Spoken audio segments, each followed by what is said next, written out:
Prolong, एक लंबी यात्रा।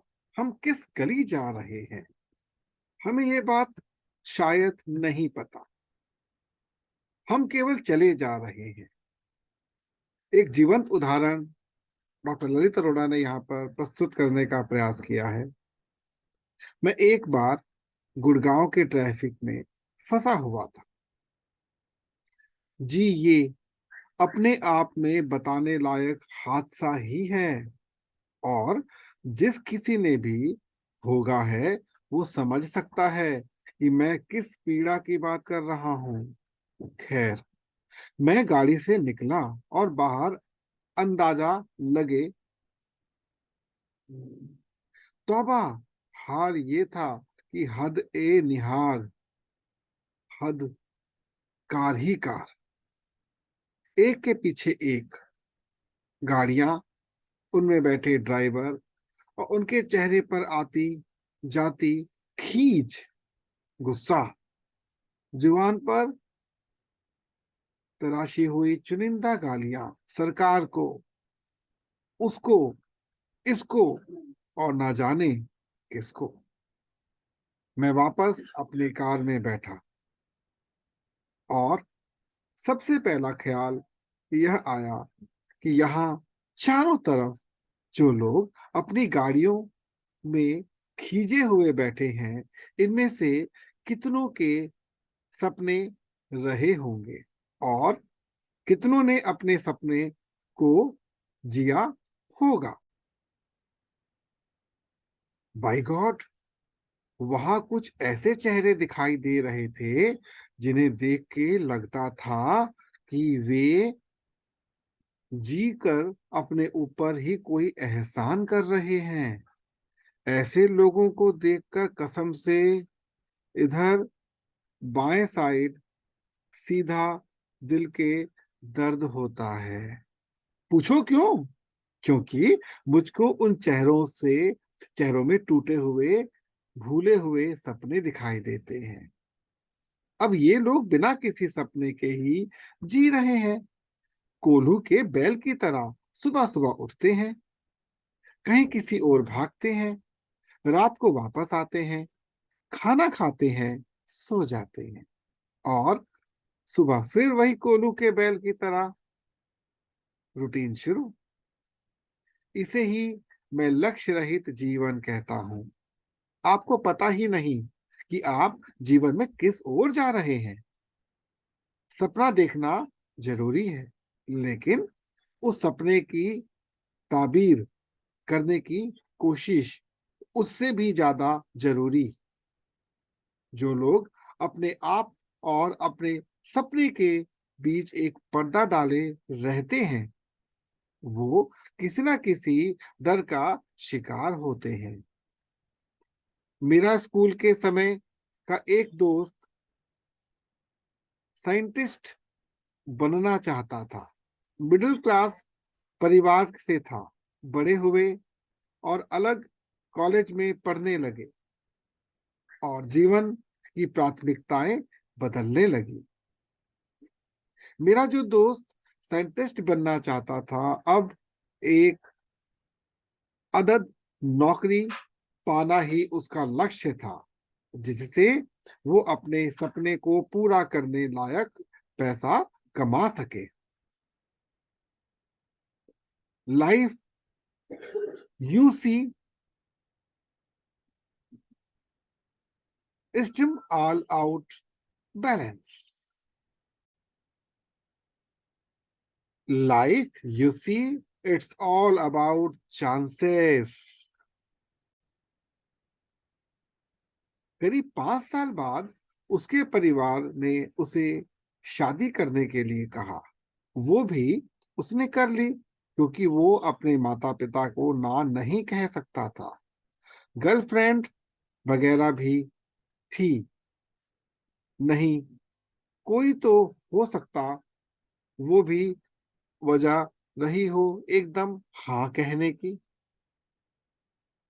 तब बोल लुबाब ये कि उसने अपने सपने को पीछे छोड़ दिया। ऐसा एक शख्स जो अपनी मेहनत से अपने सपने पूरे कर सकता था। वो बस उस मौके के इंतजार में बैठा रहा कि कोई आए और उसे कहे, वत्स, तुम बहुत कमाल, टैलेंटेड हो। साइंस और इस देश को तुम्हारी जरूरत है। जाओ, इतिहास में अपना नाम रोशन करो। भला ऐसे कहीं होता है क्या? सपने को हकीकत में बदलना तो उनके लिए हालात से भी तो लड़ना होगा। जनाब, सपना मोहब्बत है तो भला यूं आसानी से तो मिलेगी नहीं। हालांकि अब मेरे दोस्त का ध्यान पूरी तरह अपनी आम जिंदगी यानी कोलू के बैल वाली रूटीन पर है। फिर भी जब कभी हम एक वैज्ञानिक के रूप में उससे करियर के बारे में बात करते हैं तो वह उत्साहित हो जाता है। वह जानता है कि वह अब सिर्फ उसकी इच्छाओं की बकेट लिस्ट का हिस्सा है। वो भी ऐसी लिस्ट जिसे वह जिंदगी में पूरा नहीं करने जा रहा। पैसा कमाने और अपने परिवार को बुनियादी जरूरतें मुहैया कराने में उसने अपने सपने बहुत पीछे छोड़ दिए। जनाब, सपना हर कोई देखता है, लेकिन हर कोई उसे पूरा करने का मादा नहीं रखता। वक्त के साथ प्राथमिकताएं बदल जाती हैं और सपना केवल एक ख्वाहिश भर रह जाता है। सपने और ख्वाहिश में उतना ही अंतर है जितना प्रेम और इन्फैचुएशन अट्रैक्शन में होता है। आहा, वो भूले बिसरे चेहरे। यूं तो इन दोनों शब्दों में ही अंतर साफ समझ आ गया होगा, लेकिन फिर भी थोड़ी तकलीफ देता हूं। अब मेरे बॉलीवुड के बादशाह शाहरुख खान की फिल्म दिलवाले दुल्हनिया ले जाएंगे देखी तो मेरी भी इच्छा थी कि मेरे पास सिमरन नहीं बल्कि शाहरुख जैसी लाल रंग की कार हो जिसे उसने फिल्म में चलाया था। तब मैं छोटा था, शायद उस उम्र का हर युवा उन सभी शानदार ब्रांडों से मोहित हो जाएगा। मैं भी कल्पना के उस जाल में पड़ गया, लेकिन समय के साथ मेरी कारों की विश लिस्ट बदलती रही और कुछ समय बाद मैं उन सभी कारों के बारे में भूल भी गया। बता सकते हैं मैं क्यों भूल गया? क्योंकि मैं कभी किसी एक कार से प्रेम नहीं कर पाया। सब इन्फैचुएशन यानी अट्रैक्शन की तरह आती जाती रही और प्यार तो स्थायी होता है, बदलता नहीं। WLF सिद्धांत। कभी सोचा है कि वो क्या है जो मुझको, आपको, दुनिया के बाकी जीव जंतुओं को अलग करता है? सभी तो यहाँ पशु, पक्षी, पौधे, कीट पतंगे, जानवर, यहाँ तक कि अमीबा जैसे माइ माइक्रोब भी हमारी धरती पर फल फूल रहे हैं। सब पैदा हो कर चलते फिरते, खाते पीते और हमारे साथ इस धरती पर को एग्जिस्ट यानी सह अस्तित्व में रहने में सक्षम है। लेकिन किंतु परंतु फर्क एक है और वह बड़े वाला फर्क है। वो ये कि हम शारीरिक और मानसिक रूप से उनसे कहीं बेहतर विकसित हुए हैं। सबसे जरूरी कि हम सोच सकते हैं, कल्पना कर सकते हैं और ये सोच हमें अपने सपने की शक्ति देती है। यारों, उतावले ने जो दिमाग हमें दिया है, माफी चाहूंगा, यारों, ऊपर वाले ने जो दिमाग हमें दिया है उसका कोई मुकाबला नहीं। समझिए इस बात को कि सपने हमें जिंदगी जीने का मकसद देते हैं। इसके बिना तो हम बिना रडार के जहाज की तरह हो जाएंगे। बिना रडार का जहाज चलेगा तो बस चलता जाएगा, फिर कहीं ना कहीं भटक जाएगा, जल्दी ही फ्यूल खत्म और सीधा नीचे डूबना तय है। यही हाल बिना सपने के इंसान का भी होता है। जब जिंदगी का कोई मकसद नहीं तो वो बिना आज भी नहीं तो कल या तो क्रैश या फिर सिंक होगा। आपको अक्सर अपनी जिंदगी में बहुत सी चीजें आकर्षित करेंगी, लेकिन किसी से भी आपका उद्देश्य पूरा नहीं होगा। आप और कुछ और की चाहत में रह जाएंगे। लेकिन क्या इस क्या का जवाब ढूंढने में मदद करता है आपका सपना। सपना यूं ही नहीं बनता बल्कि गढ़ा जाता है WLF सिद्धांत पर। जी हाँ, WLF means watch, listen and feel.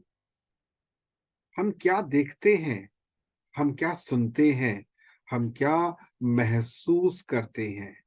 अपनी जिंदगी का ही एग्जाम्पल दूंगा। 10वीं क्लास में आमिर खान की कयामत से कयामत तक फिल्म देखी। एक बार नहीं जनाब, कई बार देखी और फुल इंस्पायर हो गया। डिसाइड कर लिया मुझे भी कॉलेज खत्म कर एक्टर बनना है। जब तक 11वीं में पहुंचा, इस सपने के गुब्बारे की सच्चाई की सुई चुभी। एहसास हुआ कि भैया अपनी तो मिडिल क्लास फैमिली और माता पिता बड़ी मुश्किल से पढ़ाई का खर्चा ही उठा रहे हैं। बड़ी मायूसी हुई। मैं सचमुच एक्टिंग करना चाहता था, लेकिन कोई गाइड करने वाला नहीं था। इस फील्ड के लिए घर से बाहर जाना पड़ता और वक्त इतने पैसे नहीं दे रहा था मुझे। मैंने एक बार फिर डिसाइड किया कि भले ही मैं एक्टर ना बन पाऊं, लेकिन कुछ अलग करने की कोशिश जरूर करूंगा। मैं अपनी माँ को मेज रोज देखता था।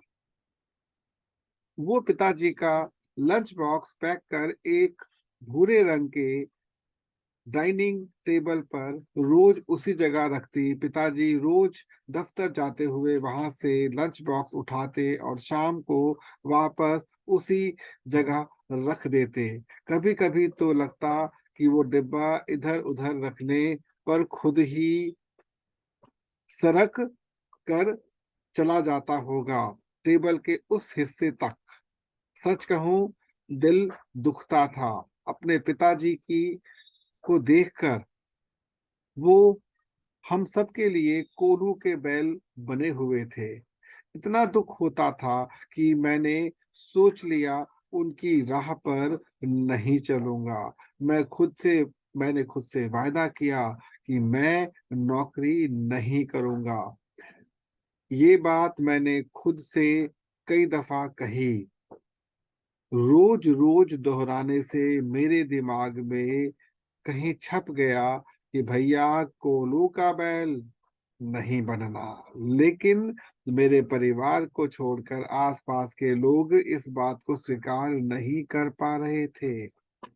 मैं अपनी ही दुनिया को बनाने में लगा था। क्या करूं क्या ना करूं, इसी उधेड़ बुन यही उधेड़ बुन चल रही थी कि पिताजी ने बोल दिया कि वो अब रिटायर हो रहे हैं और ताज का भार यानी कि परिवार की जिम्मेवारी मुझे उठानी है।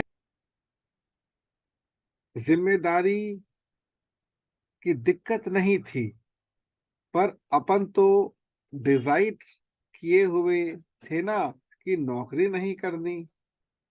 मैंने फिर आमिर खान की फिल्में देखना बंद नहीं किया था। एक बार फिर उनकी ही फिल्म देखी और इस बार डिसाइड कर लिया कि मैं बिजनेस करूंगा।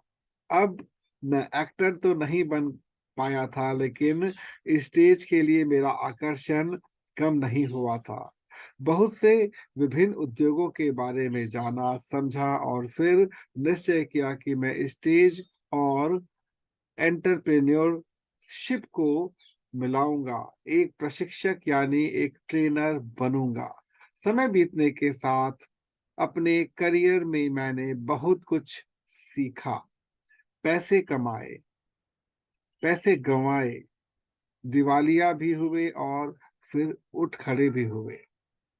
मेरी कहानी फिल्मी जरूर लगती है, लेकिन अपनी पूरी जिंदगी के दौरान मैं अपने सपने पर टिका रहा और WLF सिद्धांत के माध्यम में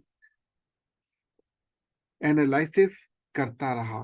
आज मैं PhD करके भारत का अग्रणी नेटवर्क मार्केटिंग कोच हूँ और मुझे राष्ट्रीय और अंतर्राष्ट्रीय स्तर की मान्यता से सम्मानित किया गया है। ये सब WLF सिद्धांत के कारण ही संभव हो पाया है। मैं WLF सिद्धांत से कैसे जुड़ा? हम क्या देखते हैं, अर्थात वॉच। मेरे करियर में टिफिन बॉक्स का रोल बहुत अहम है। रोज बरोज पिताजी का उस टिफिन बॉक्स को लेते हुए जाना और शाम तक वापस आना मुझे दर्द देता था।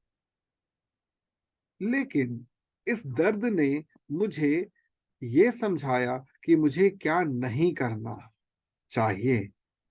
आमिर खान के फिल्म ने भी उम्मीद और दिशा दी कि मैं जो बनना चाहता हूं वह बनूंगा। हम क्या सुनते हैं? लिसन। जब मैं संघर्ष कर रहा था, तब अगर मैं सुनता कि मेरे परिवार के सदस्यों को छोड़कर आस पड़ोस के दूसरे लोग क्या कर रहे थे, तो मेरा हौसला टूटना तय था।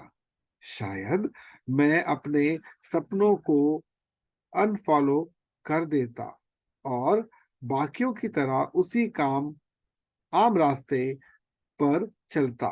हम क्या महसूस करते हैं? फील, दर्द, त्याग, समझौता और एडजस्टमेंट, इन सभी ने मेरे सपने को जिंदा रखा। समय समय पर इन एहसासों ने मुझे रुकने नहीं दिया। इन सब ने मुझे दिन ब दिन मजबूत बनाया और ऐसा विजन बनाने में मदद की जिसे मैं कभी नहीं भुला पाऊंगा। जागते सोते आंखों के सामने बस लक्ष्य दिखता था। गुड दिमाग का ढक्कन खोल लो, क्योंकि अब जो बताने जा रहा हूं वो बहुत महत्वपूर्ण है। सपने दो तरह के होते हैं। एक हल्के सतह पर बादलों से उड़ते हुए सपने, जैसे सड़क पर देखी गई किसी कार को खरीदने का सपना। कुछ आगे चले तो दूसरी कार पसंद आ गई। उसने पहली वाली कार को भूलने पर मजबूर कर दिया। ऐसे होते हैं बदलते सपने जो पहले से कुछ बेहतर देखने में देखने पर अहमियत बदल देते हैं। दूसरे वो सपने होते हैं जो आपको सोते, जागते, उठते, बैठते याद रहते हैं। हम जागती आंखों से ये सपने देखते हैं। मैं सपने हमें रुकने नहीं देते। ये सपने हमें रुकने नहीं देते और ना ही थकने देते हैं। ये आपके वो सपने होते हैं जो बाद में जीने की वजह बनते हैं। क्या हो अगर सपनों का कत्ल हो जाए? 2006 में नई दिल्ली में सत्य साई ऑडिटोरियम में अपनी ही एक वर्कशॉप कर रहा था। विषय था ड्रीम्स। मैं अभी सपने के प्रति अपने विचार रख ही रहा था कि ऑडियंस के बीच में एक हाथ उठा और हमेशा प्रतिभागियों को बोलने और भाग लेने के लिए प्रोत्साहित करता हूँ। चूंकि इस प्रतिभागी ने 800 से अधिक लोगों के सामने बोलने का साहस दिखाया, मुझे बहुत खुशी हुई। मैंने उसे अपने विचार साझा करने या एक प्रश्न पूछने की अनुमति दी। उसके शब्दों ने, सर, आप सपनों के बारे में गलत कह रहे हैं। मैं आपसे असहमत हूँ। मध्यम वर्गीय परिवार से ताल्लुक रखने वाला कोई भी व्यक्ति सपने देखने वाला नहीं है। सपने देखना केवल उच्च वर्ग के लोगों के लिए है।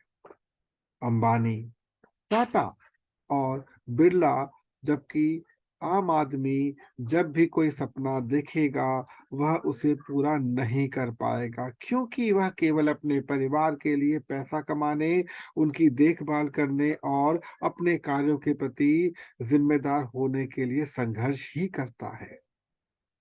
समझ रहे हैं? मैं ही वर्कशॉप में मेरी ही फिलॉसफी को चैलेंज। उसके विचार दिलचस्प थे और काफी लोग उसकी सहमति में सर हिला रहे थे। अब यहाँ मामले को समझना भी था और संभालना भी। और अब प्रतिभागी की मदद करनी थी।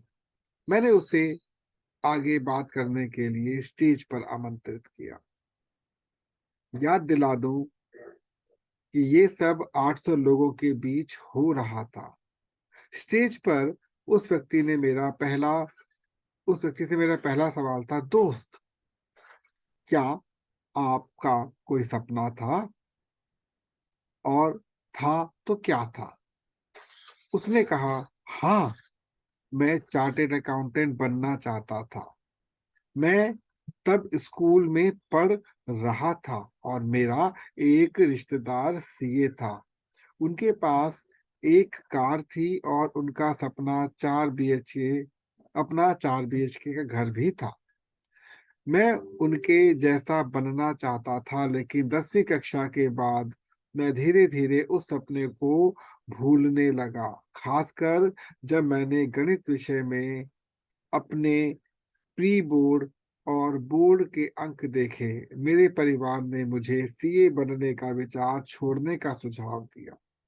इसलिए खराब अंकों के कारण मैं अकाउंटेंट के सब्जेक्ट के साथ आगे नहीं बढ़ सका। मैंने पढ़ाई आर्ट्स यानी ह्यूमैनिटीज विषय में जारी रखा।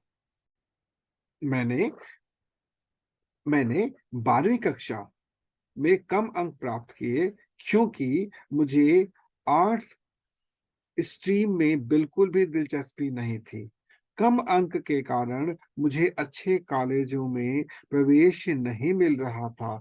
किसी तरह मैंने एक स्थानीय सरकारी कॉलेज में दाखिला लिया और कम से कम आय अर्जित करने वाली एक छोटी सी नौकरी के साथ अपना करियर शुरू किया। अपनी निजी नौकरी ने इतने वर्षों के बाद भी मैं अभी भी अपने लक्ष्यों को पूरा करने के लिए संघर्ष कर रहा हूँ। मैं अपनी छोटी बेटी की इच्छा पूरी नहीं कर पा रहा हूँ। इन बातों को देखकर मुझे हमेशा दुख होता है। उफ! बरसों की भड़ास भाई ने स्टेज पर एक साथ निकाली। जी चाहा गले लगा लूं, लगाकर बोलूं, all is well, all is well. पर इस ऑल इज वेल ने उनकी कसक, हताशा छुप नहीं पाती। आप देख पाए इस हताशा को? पहले तो सपने को कुचला गया और फिर उसकी हत्या हो गई। चीख नहीं निकली होगी, पर भीतर का शोर आज इस स्टेज पर जरूर निकला। मैंने उससे कुछ प्रश्न पूछे और वह यह सोचने के में मदद की कि वह कौन से ऐसे मौके प्राप्त कर सकता है जिससे अपनी और अपने परिवार की इच्छाओं को पूरा करने में सक्षम हो। अपने आसपास की स्थितियों और लोगों को यूं दोष देना आसान है। इस व्यक्ति की कहानी पढ़कर आपको क्या लगता है? इस स्थिति के लिए कौन जिम्मेदार था? देखिए, सपना आपका है, उसे पूरा होने का फल आपका, तो कहीं ना कहीं आपको उसे पूरा करने की जिम्मेवारी भी लेनी ही होगी। आप अपने सपने को टूटने के लिए किसी स्थिति या व्यक्ति को ही दोष नहीं दे सकते। आप किसी भी वर्ग के हों, निम्न, मध्यम या उच्च, यह जरूरी नहीं। याद रखें, आपका सपने मायने रखता है। आप अपने सपनों को पूरा करने के लिए जिस लक्ष्य के पीछे चल रही हैं, वह मायने रखता है। आप अपने सपने को साकार करने में कितने गंभीर हैं, यह मायने रखता है। इसके अलावा जो कुछ भी है, मुझे पता है और मैं गारंटी दे सकता हूं, वो सिर्फ बहाने हैं। दोस्त, जिगरा कड़ा, दिमाग दुरुस्त और हिम्मत बुलंद रखनी होगी। आपको यह सुनिश्चित करना होगा कि आप क्या कर रहे हैं और क्यों कर रहे हैं। एक शाम मैं यूं ही अपने घर के पास टहल रहा था। एक युवक जो थोड़ा कंफ्यूज सा लग रहा था मेरे पास आया और पूछा, भाई साहब, क्या आप जानते हैं कि सड़क कहाँ जा रही है? मैं पहले से ही मस्ती के मूड में था, तो थोड़ी फिरकी ली। मैं मुस्कुराया और प्रश्न का उत्तर प्रश्न में दिया। तुम कहाँ जाना चाहते हो? उसने जवाब दिया, मुझे नहीं पता, मैं सिर्फ यह जानना चाहता हूँ कि यह सड़क कहाँ जा रही है। मैं अब नहले पर दहला मारा। ठीक है, यदि तुम नहीं जानते तुमको कहाँ जाना है, तो यह सड़क ठीक जा रही है वहीं जहां तुम जाना चाहते हो। बात तो मैंने पते की ही बताई थी, पर पता नहीं शायद उसे समझ नहीं आई, क्योंकि वह व्यक्ति मेरे उत्तर से थोड़ा चिढ़ गया। अब जरा हमें और भीतर झांके कि कहीं ये कंफ्यूज भ्रमित इंसान आपके भीतर तो नहीं, कोई ऐसा तो नहीं जो कोई अलग अलग चीजों के लिए अलग अलग रास्तों पर दौड़ रहा है, क्योंकि उसे जहां पहुंचना है उसे उस मंजिल की खबर नहीं। चाहे आप अपनी गति बढ़ा लें या अपना रास्ता बदल लें, यदि आप अपना गंतव्य, अपना लक्ष्य नहीं जानते, तो आप कहीं नहीं जा पाएंगे। यह ऐसा होगा जैसे आप ट्रेडमिल पर दौड़ रहे हैं, दौड़ते चले जा रहे हैं, फिर भी कहीं नहीं पहुंच रहे। ये बड़ी विकट स्थिति है दोस्त। समय और मेहनत दोनों व्यर्थ। ऐसे में आपको क्या करना चाहिए? पहले खुद से प्रश्न पूछें, अपना वाई पूछें। यह सपना क्यों? इस सपने को पूरा करने के लिए आपको क्या तकलीफ दे रहा हो? मैं आपको 5 प्रश्नों का एक मंत्र दे रहा हूं ताकि आप स्वयं का विश्लेषण यानी सेल्फ एनालिसिस कर सकें। पहला, मैंने यह सपना क्यों देखा? यह सपना मेरे लिए क्यों महत्वपूर्ण है? यह सपने इस सपने के लिए मैं क्या त्याग कर सकता हूँ? चौथा, यह सपना पूरा होने पर मैं कैसा महसूस करूँगा? पाँचवा और अंतिम, अगर मैं यह सपना छोड़ दूँ तो इसका परिणाम क्या होगा?